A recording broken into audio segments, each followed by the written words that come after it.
10 septembre 2025. Orem, Utah. La cour de l'Université de la vallée de l'Utah est vivante de bruit. 3000 étudiants entassés sous une tente blanche. Téléphone sorti. Les applaudissements montent alors que Charlie Kirk se penche en avant à sa table. Puis, le silence se brise. Un seul claquement de fusil. La tête de Kirk bascule en arrière. Le sang jaillit de son cou. Des halètements ondulent à travers la foule et les applaudissements se transforment en cris. Les téléphones s'abaissent brutalement. Les étudiants se dispersent, s'accroupissent, couvrent leurs têtes. La sécurité bondit en avant, traînant Kirk derrière la tente, le protégeant de leur corps. En ces secondes, la cour se transforme. Débat en chaos, plein air en zone de mise à mort. Le tir est venu de centaines de pieds plus loin. Un toit parfaitement incliné au-dessus de la scène. Une balle, une ligne de mire. Un coup délibéré qui mit fin à la vie de Charlie Kirk en un instant. Comment un seul assassin transforma-t-il un débat universitaire en l'assassinat politique le plus médiatisé depuis des décennies? Pour comprendre, il faut revenir en arrière, voir qui était Charlie Kirk, comment il s'éleva et comment son dernier moment se déroula. Charlie Kirk n'avait que 18 ans lorsqu'il monta pour la première fois sur une scène universitaire. Il n'avait pas l'air de grand-chose à l'époque, juste un autre jeune conservateur avec un micro. Mais quelque chose en lui ressortait. Ce n'était pas un universitaire poli ni un politicien. Il était vif, rapide, intrépide.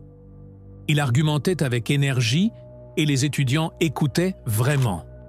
C'est alors que Will Montgomery le remarqua. Un mois plus tard, en septembre 2012, les deux lancèrent une organisation qu'ils appelèrent Turning Point USA.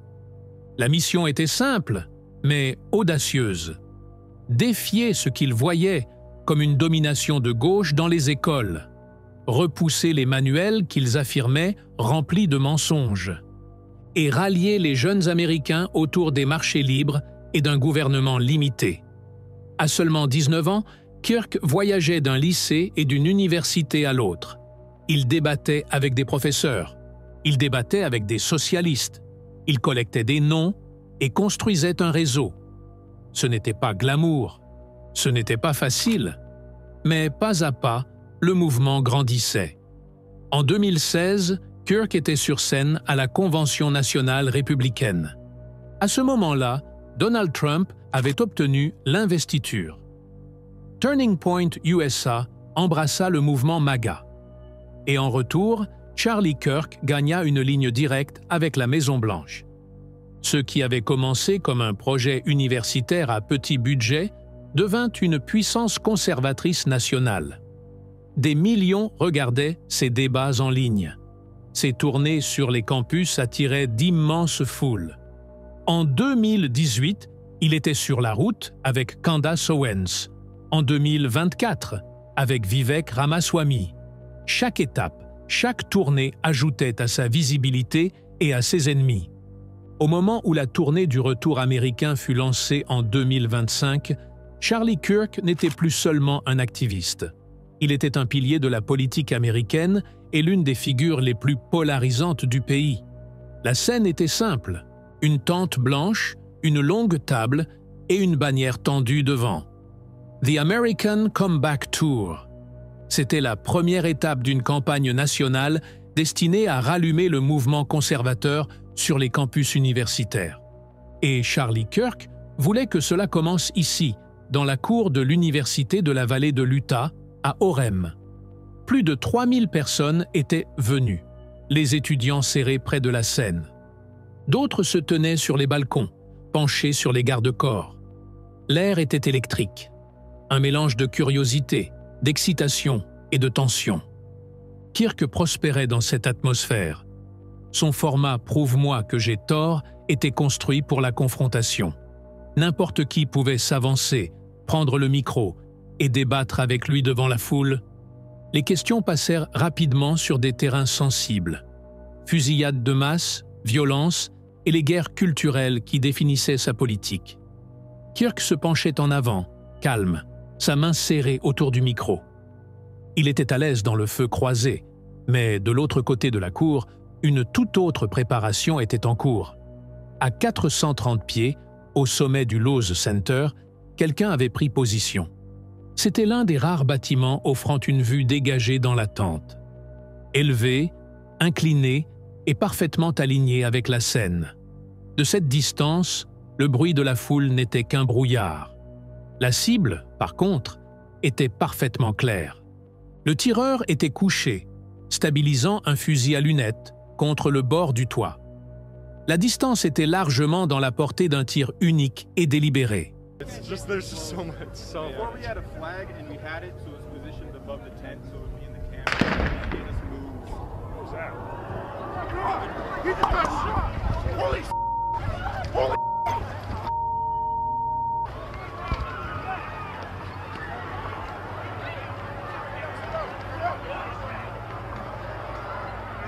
L'angle était net. La ligne de mire ne laissait aucun obstacle. À 12h14, tandis que Kirk était en pleine phrase, l'assassin pressa la détente. Une balle traversa l'espace ouvert en moins de 0,2 de seconde. Elle frappa Kirk au cou avec une précision dévastatrice. En un instant, le débat prit fin.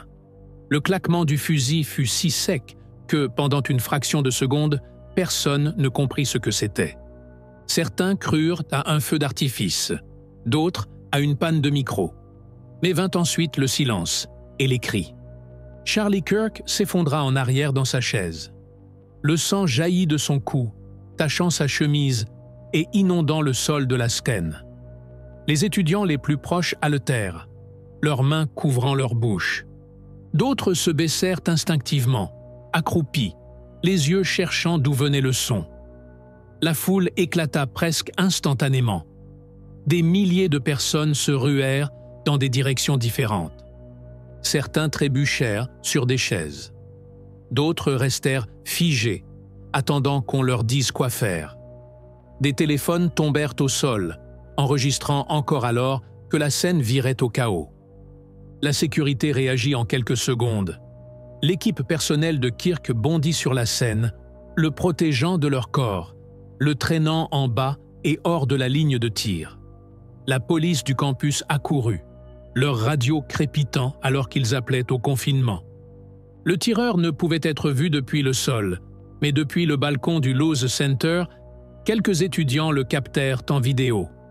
Une silhouette en noir allongée, puis rampant sur le toit. Le point de vue était lointain mais assez clair pour montrer un mouvement. Cette vidéo confirmerait plus tard ce que les enquêteurs soupçonnaient déjà. Le tir était venu d'en haut, de centaines de pieds. Pendant ce temps, l'escorte de sécurité de Kirk se frayait un chemin à travers la foule paniquée, le menant vers un véhicule en attente juste derrière la tente. Sa tête retombait contre le siège, tandis qu'il le portait, un homme pressant une main sur son cou, tentant de contenir le sang. En quelques instants, le SUV fonçait vers l'hôpital régional de Timpanogos. De retour sur le campus, la cour se transforma en scène de peur pure. Les étudiants se cachaient dans les classes.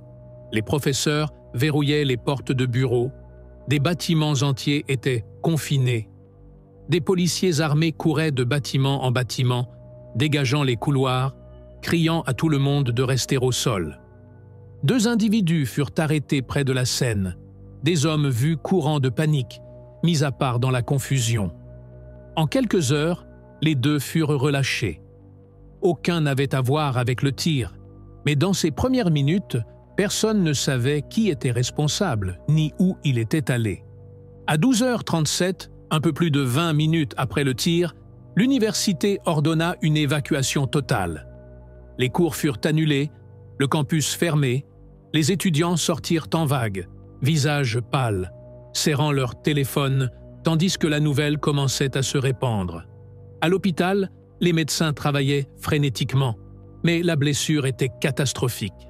La balle avait traversé le cou avec une précision chirurgicale. Malgré toutes les tentatives, les dégâts étaient irréparables. À 14h40, moins de 3 heures après le tir, Charlie Kirk fut déclaré mort.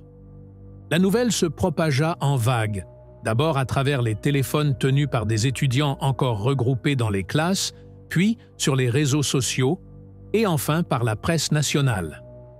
D'abord, la confusion domina. Le gouverneur de l'Utah annonça que le suspect était en garde à vue. Le directeur du FBI publia la même chose, mais seulement quelques heures plus tard, les 2 déclarations furent rétractées. L'homme détenu était innocent, seulement accusé d'obstruction. Un autre individu fut brièvement arrêté, puis relâché. La vérité était claire. L'assassin s'était échappé. À Washington, le choc fut immédiat. L'ancien président Donald Trump publia un message de chagrin et de fureur, qualifiant cela d'assassinat politique et exhortant les Américains à prier pour la famille de Kirk. Le vice-président J.D. Vance lança un appel similaire.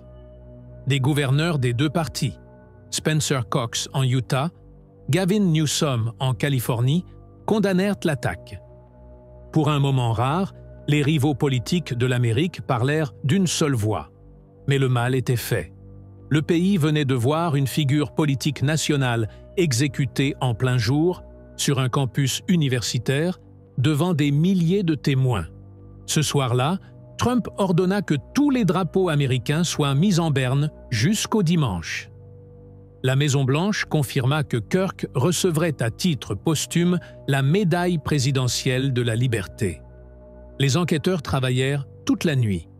Des images de surveillance montrèrent une silhouette sur le toit du Lowe's Center, rampant après le tir. Les équipes médico-légales récupérèrent des traces sur le toit. Empreintes partielles, marques de frottement, même l'empreinte d'un coup de pressé dans le gravier. Tout près, dans un bosquet en dehors du campus, ils trouvèrent ce qu'ils cherchaient. Un fusil à verrou, supposé être l'arme du crime. Le FBI diffusa des images fixes et une vidéo du suspect sur le toit le lendemain.